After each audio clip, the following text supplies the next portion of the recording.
Hello, everyone. I'm Suzanne Dulin, and welcome to Meet a Yogi with Jeff Tretsven. Hi, Jeff. Thank you for being here. Hi. Hi, Suzanne. Tonight's conversation is about stop being, what did I make it? Stop hassling yourself. Stop annoying yourself. There's something about stopping the negative self-talk. Yes, stopping the negative self-talk. And Jeff Tretsven is a nonviolent communications coach. He has spent most of his adult life in a teaching role. First as an electronics instructor in the Navy, where he was acknowledged as a master training specialist. Following that, he was a trainer in both the semiconductor industry and the aerospace industry. As soon as he found out about nonviolent communications, he wanted to teach it. Nonviolent communications works very well for mediation, and from this, Jeff got involved in mediation. Jeff has attended training from 22 certified CNVC trainers for over 400 hours of training. He has taken nonviolent communications mediation training in the year-long immersion training and small claims and family mediation with the Oklahoma Supreme Court system. So welcome to the Meet a Yogi again, Jeff Tretsven. Well, thank you, Suzanne. Thank you. So Jeff, this week we had set as this topic about managing your self-talk and how you talk kinder to yourself. I'm going to change my speaker view so that we're switching for the recording. And in order for us to have this conversation, I decided to record my own self-talk so that we would have some examples so that you could teach us what to do, with our self-talk. And it was the most fascinating experience to really pay attention to how I talk to myself.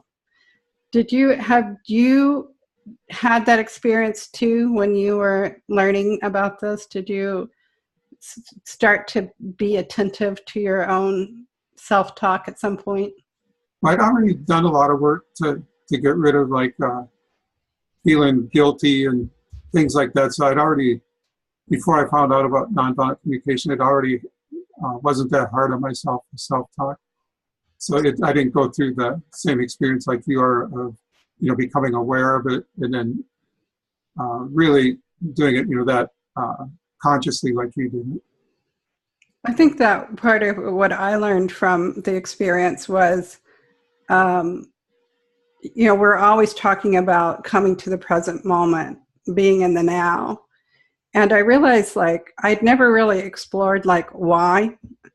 And I started to realize that I wanted to be in the now because that was the only time that I was really, being kind to myself.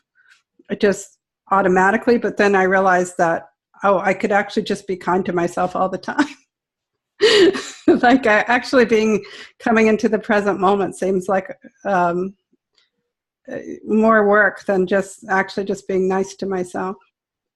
Yeah, kind of what I like to do is think of, instead of just trying to consciously always be kind, just try and be noticed whenever I'm experiencing a negative emotion or something, and then bring my consciousness to what's going on here that I'm experiencing that negative emotion. That's a little easier to handle than always trying to be 100%, always aware.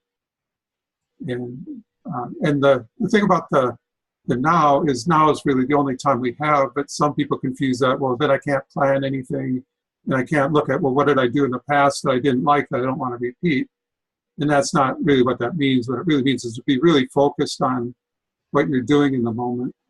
I found that there were sort of three categories of self-talk. One was, I should be doing this in the, coming up, or the other one was, I should have done that,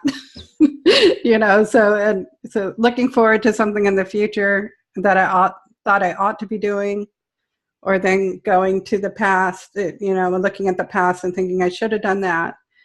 And then the third one was kind of a problem-solving thing where, for myself, there's been this big issue on my mind, and there's a conversation coming up that I keep rehearsing over and over.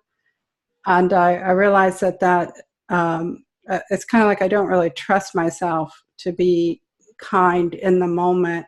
And so I'm having to like practice over and over again just to sort of prepare myself for it.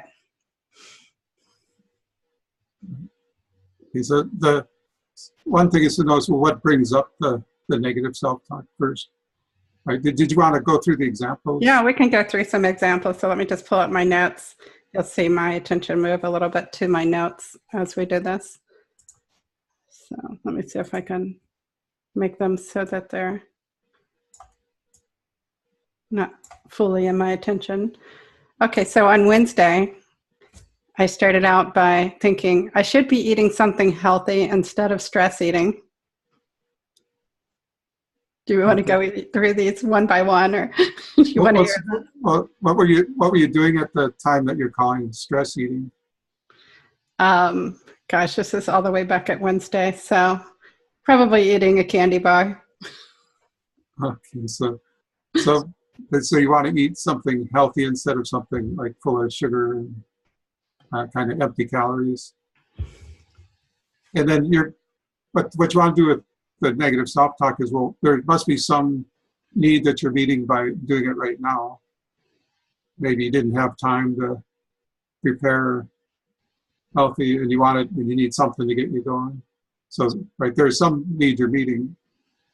Remember what Can you talk about that for people who might not be familiar with nonviolent communications when you talk about these underlying needs? Okay, so what is probably most familiar to most people is Maslow's hierarchy of needs. That's where Marshall Rosenberg, the man that invented nonviolent communication, that's where he got his list of needs. And then he also had another Manfred Max Neef, is a Chilean economist. He also used his as slightly different than Maslow's, but basically you have your basic needs like food, water, shelter, safety from dangerous animals. And then you have things like relationship needs, so respect, love, trust, partnership, peace, ease. And then you have personal things like learning and growth. And what makes something a need is whether it's universal to all people or not. So something like money is not universal to all people, so that wouldn't be a need, but money is a way that can meet a lot of needs. So a lot of times people confuse money with needs because it is able to actually help you meet so many needs. I see. So money is what they consider a strategy for meeting a need. What kind of needs would you be able to meet with money? Freedom, like safety. Maybe you want to, you can hire security guards to follow you around. But I mean, it's just unlimited fun, joy. You get to do what you want when you want. So yeah, there's food, obviously. You can beauty, aesthetics. And so when I talked about, I should be eating something healthy instead of stress eating, what is the need that I could turn my attention to? Okay, well, the need you're wanting is health, right? When you say I should be eating something healthy, then obviously the word healthy indicates that your needs for health, and it could be other things that you think may be affected by the eating. Like maybe you want just to be like learning, that you learn how to do things better, and you keep going back to old habits. So it could be a need for learning or growth. And that's probably what you judge yourself more about than the actual health thing. Let's just imagine that, you're like there inside my mind as my little mental coach, and I'm sitting there with, staring at the snack machine at work, and I'm thinking, oh, I should be eating something healthy instead of stress eating. What at that point would you whisper into my ear? Okay, well, stop and notice what you're feeling in the moment. And so you're probably feeling hungry or bored. A lot of times we'll eat because we're bored. Or here I was saying I was stress eating, so probably I was feeling anxious or frustrated or something like that. Okay, so let's go with anxious to keep it simple. Okay, so if you're feeling anxious, and does eating a candy bar solve your anxiousness, or does it maybe delay it a little?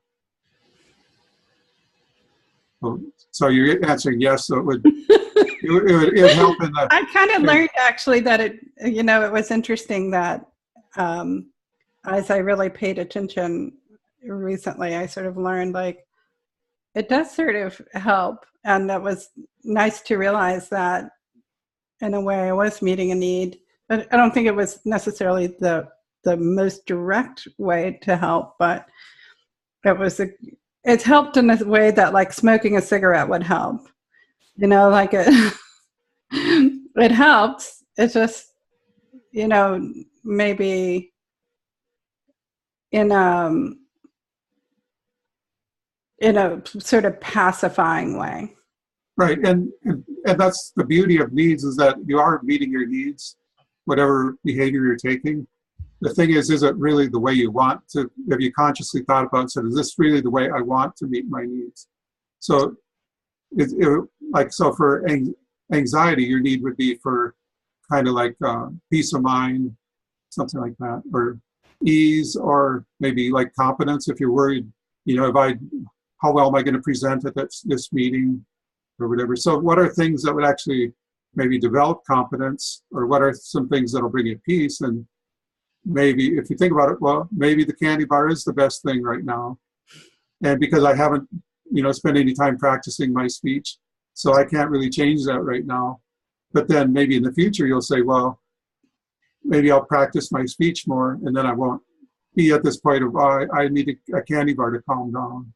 Do you feel like it's one thing as we take this train of thought is, do you think that you could get to a point where you're so nice to yourself that you're like, just sort of giving yourself a pass on all of your behaviors? Well, you don't do that. You evaluate your behaviors. And so once you are nicer to yourself, you probably wouldn't be choosing a candy bar. You'd maybe choose to go sit in a room and focus on your breathing, or, for a couple minutes, or, do some kind of like meditation. Meditating on needs is a wonderful thing. Like if you're upset about something, and if you just take the time and focus on, well, what's my need here? And then you meditate on it, and then see what comes onto your mind. A lot of times you'll come up with, you're amazed at how well your intuition works when you do something like that. I have an app that I love, and it's called the Take Time for You app. And it has a little exercise to go through to help you focus on your needs. And then it has a little timer, and you just sort of look at the list of needs that you've selected, and, for 1 minute. It's so useful. And I really find it's very valuable to do that. So you don't think that like you could end up sort of being so not like, that's sort of, I think the fear is like that we would just stop monitoring our own behavior, like that we always need to be, it's useful to be somewhat judgmental of yourself so that you're evaluating, is this working, is this not working? Right. Well, that's what's a little confusing about nonviolent communication, is we talk about non-judgment, but the non-judgment we're talking about is a moral judgment of right or wrong. So anytime you're saying something like you should be doing something differently, or you should have done something differently, you're judging yourself as kind of like a bad person for making that choice. Where a value judgment is like, do I choose health, or do I choose to relieve my anxiety? And so that's where you're evaluating, well, what am I really doing here? And you're actually operating from a place of much more awareness. You're not numbing yourself out. What you're talking about is numbing yourself out and just saying everything's okay. Like staying high on something all the time. That would be kind of the equivalent of what you're talking about. But this is the extreme opposite of that, is being much more tuned in and much more aware of what's going on, and much more full of life. I'm actually, since learning nonviolent communication, I'd say I feel much more alive than I did before. Much more in touch with my emotional world. I recently read a book that was just amazing by by, it's called The Language of Emotions.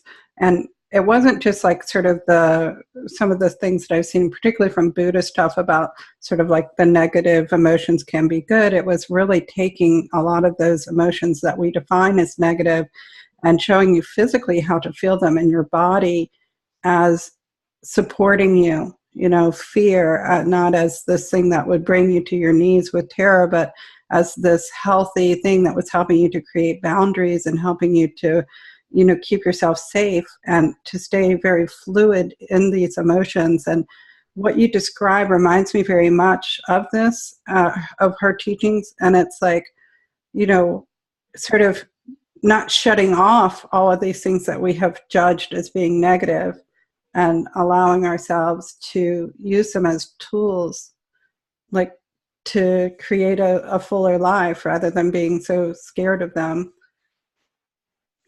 And for me, the emotions are a compass for the needs.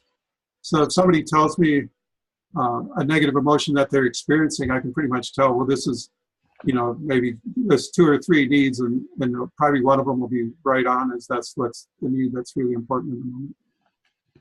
So, and Marshall Rosenberg, the creator of Nonviolent Communication, he dropped the word negative emotion because people, said, well, it's negative, then it's bad. And he went with feelings when your needs are met and feelings when your needs are not met. But for me, I like using the word negative emotion, is that it's like a wake-up signal. So when I feel a negative emotion, it's time for me to say, hey, what's going on here? And really pay attention and focus in on, what am I thinking that's bringing up this negative emotion?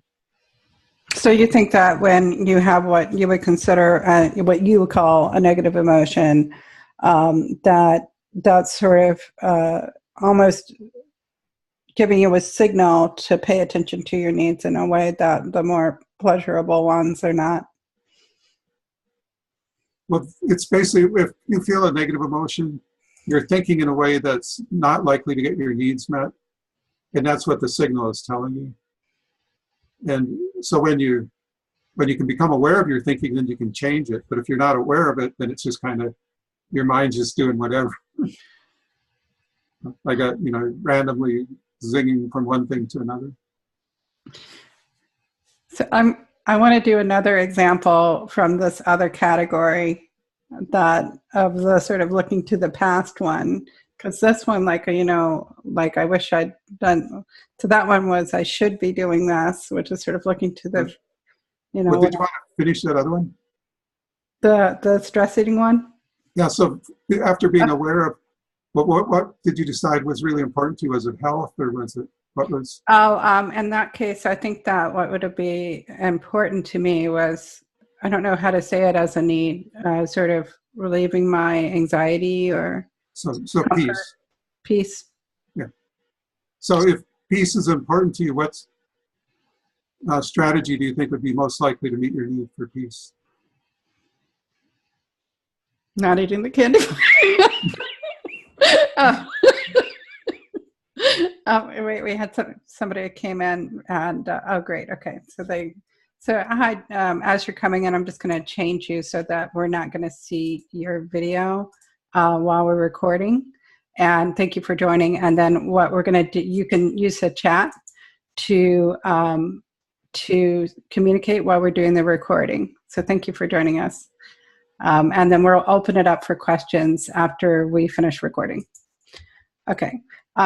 Yeah, so the probably, let's just say, the best way for me to meet my needs instead of eating something sugary would probably be to just sit for a minute and be aware of these emotions that I was trying to push away. Right, and then becoming aware of the need for peace, that brings a lot of relief. Being aware of needs brings a lot of calming and peace. Can you talk a little bit more about that? Because, I think this is really the piece of nonviolent communications that is missing from other things that I had read or heard about. Like, I was trained in order to identify emotions when I worked on a listening hotline. And that's very useful to people, just to hear what their emotions are. But this thing about identifying the needs and then that bringing a certain level of peace. I would love for you to talk a little bit about it, because I think it's very unique to nonviolent communications. Yeah, I think the empathy process would explain it probably the best. And what we're doing is we're in this call is talking about self-empathy. So when you judge yourself, become aware of what's going on that's creating these judgments. So that there's kind of stages of empathy. So the first thing, like if you're listening to somebody and you want to empathize with them, is you can empathize with them at an intellectual level, kind of acknowledging what they're talking about. You want to stay away from any real judgments, but just kind of acknowledge this happened. I heard this happen to you. I heard, this person said this, and that would be kind of just the intellectual level. And then taking what they're saying and then imagining, well, if I was saying what they were saying, what would I be feeling? And then from that, I guess, so are you frustrated? Are you upset? Are you embarrassed? Whatever the feeling is. And then I wait for them to acknowledge it. And usually if I guess wrong, they will pause and they'll look within themselves. And even people who don't have a good emotional vocabulary, once you've kind of got them to pause and look inside, they can come up with what the feeling is. And they'll maybe say, no, I was taught that as well when I was on a listening hotline. I was taught, like, for example, that most people will correct you if you get it wrong. And so I was taught that, like, if you really don't know, say something really generic, like, you sound frustrated. And it just would kind of get them to at least think about, they might go, no, that's not it. But then it got them to think about, well, what is it? Right. Yeah, that's the goal, isn't to be accurate. It's to get them to check in with themselves and then come up with what's going on. So then once somebody said whatever it is, if they said, well, I'm irritated. And then for me, irritation is what people say when they're not willing to admit they're angry. They'll say, yeah, I'm irritated. So anger has a pretty wide spectrum from like annoyed and irritated to outraged and enraged, but the needs pretty much the same no matter where on the scale they are. And the real easy guesses for if somebody's anything on the annoyed, irritated scale is respect and consideration. And it might not be the only needs, but it's almost automatic that respect and consideration are involved in there. And when you think about respect and consideration in a relationship, they cover so much territory. So I think that one of these things that you're talking about, and you sort of mentioned, you kind of brought it up before in an indirect way, that each of these emotions is mapped to needs. Right. Like I call it a compass that points at the need. Yes. Yeah. So part of your training is to, like, if somebody says, I'm irritated, then you kind of go, oh, are you needing, and what would you say, like, if somebody said irritated, like, what? Respect and consideration. Respect and consideration. First, yes. And then freedom is another thing that would, people would get angry if somebody impedes their freedom, and just think of a 2 or a 3-year-old. Yes, I think we're all familiar with that.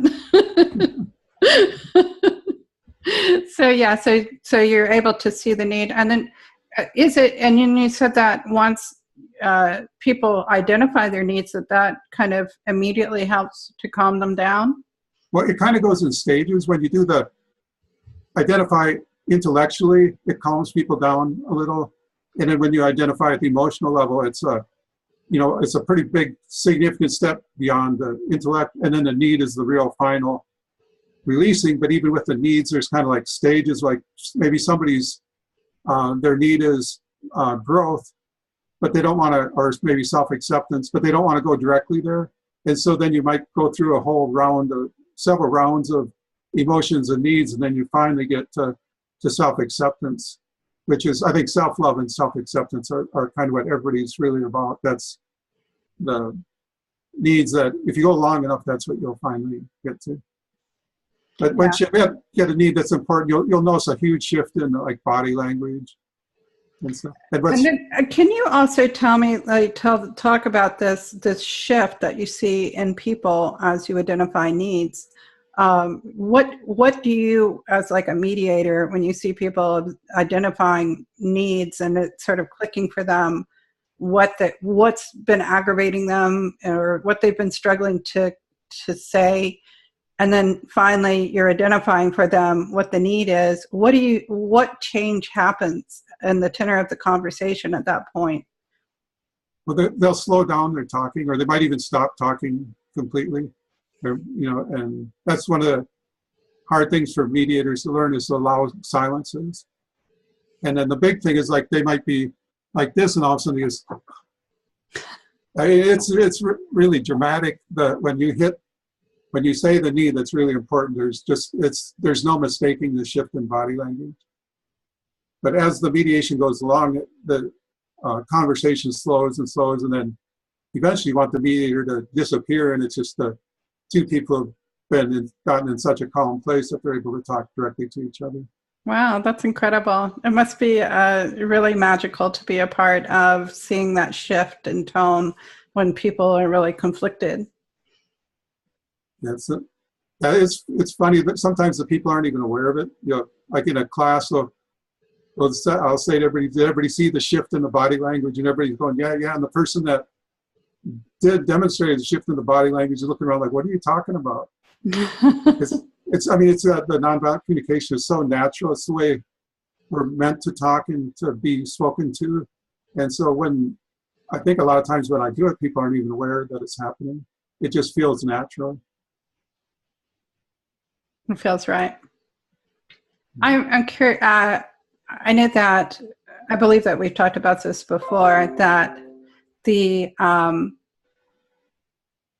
while the mediation and the conversation is kind of how people tend to find nonviolent communications, that it's really kind of a state of mind.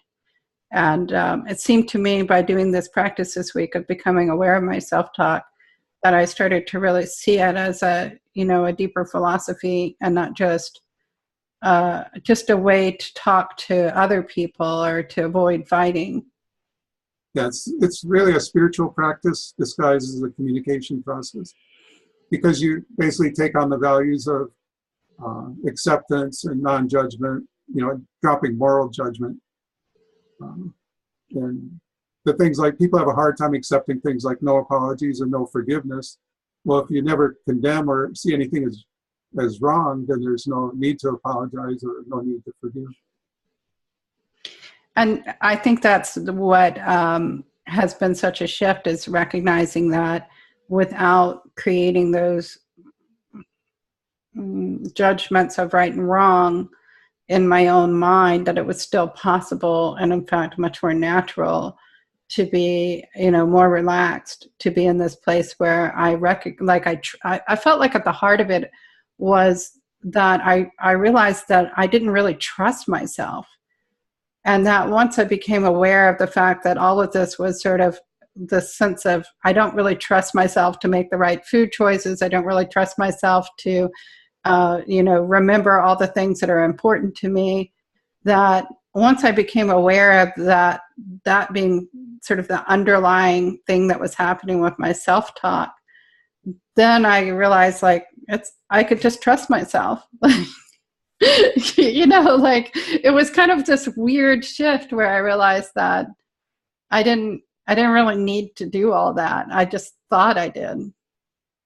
Right, and that's what's hard for people to even imagine. They're so used to, judging and condemning people and saying, well, if we don't punish people, we'll have chaos. And the opposite is true. When you stop condemning and punishing people, then they act in a loving way.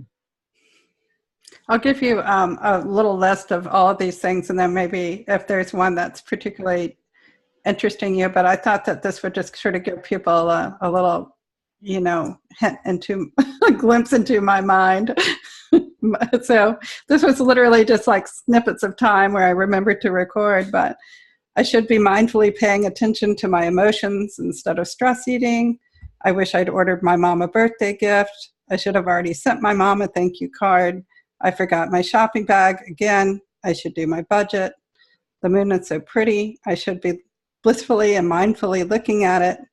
And then once I actually went and looked at the moon over the water at the harbor near me, I wish the water were higher at the harbor. Because once I got there, I was like, oh, this wasn't what I imagined, And then I should be mindfully eating at the table like I was doing. And then Thursday, I don't want to wake up so early. I don't want to go to the lab to do my blood tests. I don't want to go to work. My cat is annoying. I can't find my work badge. Again, why can't I keep track of it? Just went on and on. Like, this is just like, that's just like 5 minutes in the morning when I'm recording it. I was really like, a lot. And so once I started like that kind of mind chatter, I think we're all kind of aware of it. And then I started to be aware of this kind of preparation for conversation that I was doing. And that felt a little more important, but I also realized that, but underneath it was this lack of trust that I could be loving in a conversation at the moment. So your need for trust was really important. Yes. Just trusting myself. Right. Well, the trust stands by itself, no matter who it is. It's just that trust is important. That's one of the key things about a need, is it doesn't involve anybody or doing any specific thing. Can you talk about that a little bit? Well, sure. Like, so if we talk about trust, and like say we're doing mediation, and one person did something that the other person didn't like, that didn't meet their need for trust, well, then as a mediator, when you ask them to reflect that the other party has a need for trust, would you be willing to reflect that? They'll have some resistance, and then when you explain to them, well, we're not saying that this person acted in a trustworthy manner or anything. We're just asking you to say that trust is important to them. And then sometimes if they're still stimulated, they'll say, I heard her say trust is important to her. And that's their kind of way of saying, I don't agree with it, but okay, I'll do it. And just as long as they say the word trust though in there, then the other person gets their empathy. And it's funny how it works, just even when somebody says it in a way that shows they don't believe it, just having that word come out of their mouth works like magic for the other person. Yeah, that's been something I've really, as I learned nonviolent communications, learning to sort of say to somebody like, can you repeat back to me verbatim that what I just said, that I can see that you totally don't believe. And it is amazing to see that shift in the conversation once I kind of force it on them. It's like, yes, like, you can see like just that sort of light going like, oh, trust is important to you. Like, somehow there was a resistance until the words came out of their mouth. Right, and that's that focusing on the need energy. So when you're feeling a negative emotion, you're focused on what you don't want.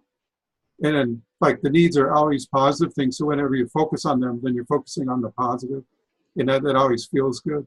So basically, you're looking at the solution instead of the problem once you're in the need energy space. That's why you want to do the solution solving from the space of being aware of what the needs are and having that need energy.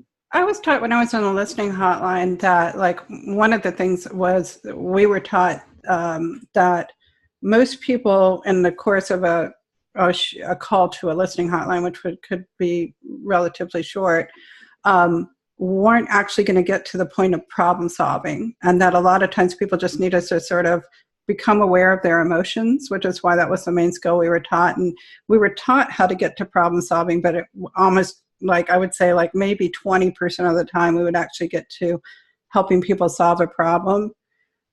Do you find that there's a certain amount of time that people need to sort of just become attentive to their emotions? Or is it just that because you can so quickly identify the needs and get to those, that you can just bypass the sort of emotional process? Yeah, there's no set thing. I've found in watching Marshall do empathy sessions, he typically took about an hour and 15 minutes to, for somebody to really vent and get to something. And just the other day, I spent 3 hours with somebody, and I don't know if we really got to where they're completely calmed down, but that goes out, back into things that something, severe abuse that happened in childhood that's still carried with it. It's going to take, quite a while to get, really get through that and get it out. Yeah. So it does sound like it is a little bit of it does take a little time for people to work through to getting to that solution focus. Right. And what happens is, like, say if somebody does something and I get mad, but I'm not really mad about what just happened. I'm probably mad at what's happened before in my past, that this reminds me of all the injustices that have been done to me. And so that's why getting aware of, well, what's going on here, and I realize, oh, what this person did is really ridiculously little thing. Who even cares about that? And I'm getting all mad at it. And then I realize my anger is from somewhere else, what my mother did or what my brother did or something, that happened, 30, 40 years ago. Right. And then that helps you to start to see, like, maybe even the need isn't tied to what's happening in the present. But it's still probably the same need, but it's just what's happening now is reminding you of other things in the past, basically your story. We had a question from a listener who says, what is the best way to both be excited about some possibility and not end up disappointed? Every expectation is nothing but a planned resentment. My self-talk includes, ain't gonna happen. Depression triggered by loss of faith that X is possible. We have. Okay. Well, that's kind of what a lot of the philosophies teach about, like non-attachment, which is a real challenging concept to understand. And that's but like, say you want, like, love is an interesting need. And say I want people to love me to get my need for love met. Well, I don't really have any control over how they act towards me, but I always have control if I'm acting in a loving way, so I can get my need met by being a loving person. And some people don't like to hear that because they really want to have somebody love them. And so this is kind of a challenging question to answer in a real short thing. But a lot of times just being aware of, what's important here and what do I want, and focusing on the need. And then the other thing that Marshall Rosenberg liked to talk about is that we try to get progressively less stupid as we go along and enjoy making mistakes. And that's part of the process of, life and learning, is that you're going to make mistakes. And some people even encourage celebrating mistakes. When you make a mistake, celebrate it and acknowledge, hey, I made a mistake. I'm curious, and what I want to sort of wind this up so that we can get to people's questions that are on the call. So as a sort of final question to you, I was curious how long, you said that you had done some other things to be aware of your self-talk, but I'm curious, hang on, I just had my light change. So I'm curious, how long did it take you to start to be able to shift your own self-talk? Once I learned nonviolent communication. Yeah, how long? Was it a process for you? When did you start to feel like it really clicked?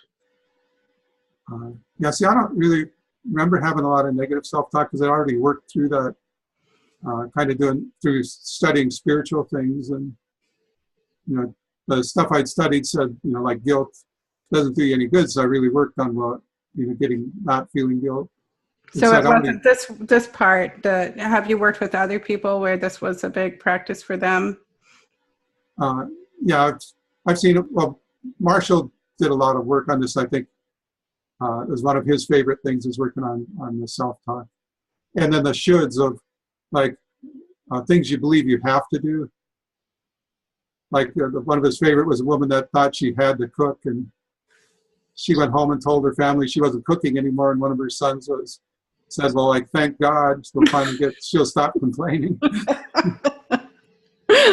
All those things that we think it's making other people happy, and it just turns out that nobody actually enjoys us being miserable. Right. Well, I want to thank you so much. We're going to put links into the description on YouTube, as well as into the replays that are going to be posted on Facebook, to Jeff's website if you want to get in touch with him. as well to my website, SuzanneDulin.com. I do business coaching for yoga teachers. And we really appreciate you joining us for this call or for the replay. If you're on the line, hang on, because we're going to open up the mics for you.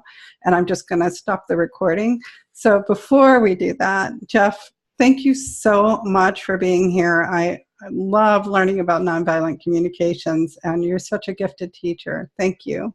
Well, thank you for listening. There's nothing I like talking about more than listen. I need an audience, somebody to listen to me.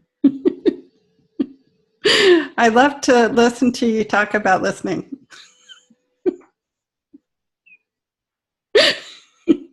Okay, thank you. Bye. And I'll put the recording off.